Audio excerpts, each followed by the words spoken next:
Pizza म्हटलं की सर्वांच्या तोंडाला पाणी सुटतं.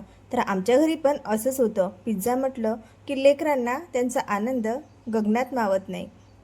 तर चला मित्रांनो, तुमचं स्वागत आहे माझ्या इंडियन किचन चेस्का कुकिंग चॅनलमध्ये. तर आपण आज बनवणार आहे होममेड पिझ्झा, जो बनवून फक्त 10 ते 15 मिनिटांमध्ये रेडी होतो. खायला अप्रतिम असा लागतो. कसा बनवायचा चला बघूया. सर्वात आधी इथे आपण शिमला मिर्च आणि कांदा छोट्या छोट्या पीसमध्ये कापून घेतलेला आहे. तुम्ही छोट्या मोठ्या जो आकार तुम्हाला आवडतो त्या आकारामध्ये तुम्ही कापून घेऊ शकता. तर आज इथे आपण बनवणार आहे प्लेट्सवर पिझ्झा. तर इथे या प्रकारची प्लेट घेतली आणि दुसरी ह्या प्रकारची घेतली. तुम्ही मोठीसुद्धा घेऊ शकता. आता इथे आपण पिझ्झा बेस घेतलेला आहे.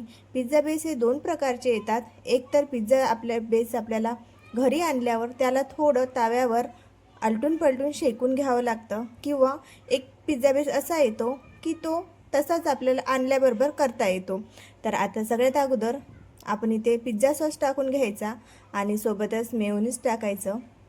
हे आपल्याला जे प्रोडक्ट आहे ते आपल्याला अवेलेबल होऊन जातात दुकानामध्ये. कोणत्याही दुकानामध्ये गेलं तरी हे अवेलेबल होऊन जातात. तर आता इथे मी टाकलेलं आहे शेजवान चटणी आणि याला छान असं मिक्स करून घ्यायचं. पिझ्झा बनवणं खूपच जास्त सोपं आहे, पण जर हाच आपण पिझ्झा दुकानामध्ये घ्यायला गेलो, बेकरीवर घ्यायला गेलो, तर एक पिझ्झा आपल्याला 150 रुपयापर्यंत तरी पडतोच. पण आपण 150 रुपयामध्ये 2 ते 3 पिझ्झा आपण घरी आरामात बनवू शकतो. तर त्याचप्रमाणे मी इथे बनवलेलं आहे घरी. तर सर्व चटण्या जे आहे आपल्याला छान असं पसरवून घ्यायचं चम्मचच्या सहाय्याने. आता जी आपण शिमला मिरची आहे ती अशी टाकून घ्यायची. जर तुम्ही लंबे लंबे स्लाईड जर कट केले तर थोडा वेळ लागतो स्लाईडला असं छान असं पसरवायला. बट इथे आम्हाला तर पिझ्झा म्हटलं तर पोटामध्ये जास्तच तळमळ होतो खायची, म्हणून इथे छोट्या छोट्या पीसमध्ये कट करूनच असंच टाकून घेतलं. सोबतच जो कांदा आहे ना तो सुद्धा टाकून घेतला.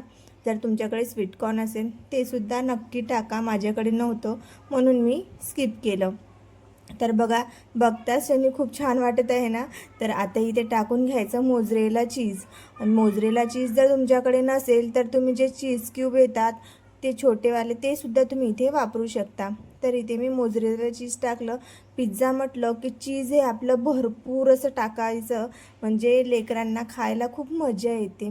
तर इथे छान असं टाकून घेतलं. आता आपण बनवणार आहे एक पिझ्झा कढईमध्ये आणि एक पिझ्झा बनवणार आहे आपण तव्यावर. तर कसा बनवायचा, सगळ्यात आधी कढई आणि तवा थोडा प्रीहीट होईपर्यंत थोडं ठेवून द्यायचं अगोदरच. नंतर कढईमध्ये इथे मी स्टँड वापरलेला आहे. स्टँड ठेवायचं, किंवा स्टँड नसेल तर एखादी वाटी किंवा प्लेट ठेवा तुम्ही. आता इथे एक स्टँडवर असं प्लेट ठेवून द्यायची आणि दुसरं तव्यावर एक प्लेट ठेवून द्यायची.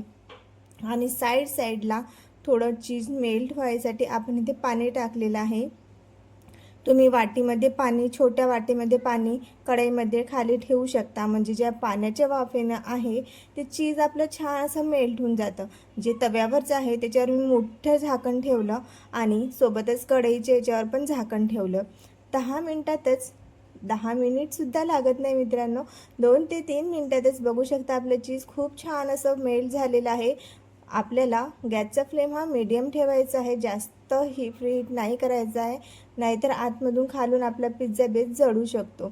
तर बघा, कढईमधले सुद्धा सेम झालेलं आहे छान, आणि तव्यावरचं सुद्धा सेम झालेलं आहे. तर बघू शकता चीज खूप छान असं मेल्ट झालेलं आहे. आता याला छान असं कट करून घ्यायचं. माझ्याकडे कटर नव्हतं म्हणून मी इथे चाकूनच कट करून घेतलं. तर तुम्ही छान असं कट करून घ्या. आणि आपला पिझ्झा बघू शकता किती छान असं झालेला आहे. मार्केटमधून आणल्यापेक्षा आपण हा साधा सोपा पद्धतीने घरी बनवून लेकरांना खाऊ घालू शकतो. कमी बजेट असेल तर तुम्ही असा नक्की बनवा. आणि व्हिडिओ कसा वाटला तर लाईक, शेअर आणि सबस्क्राईब करा.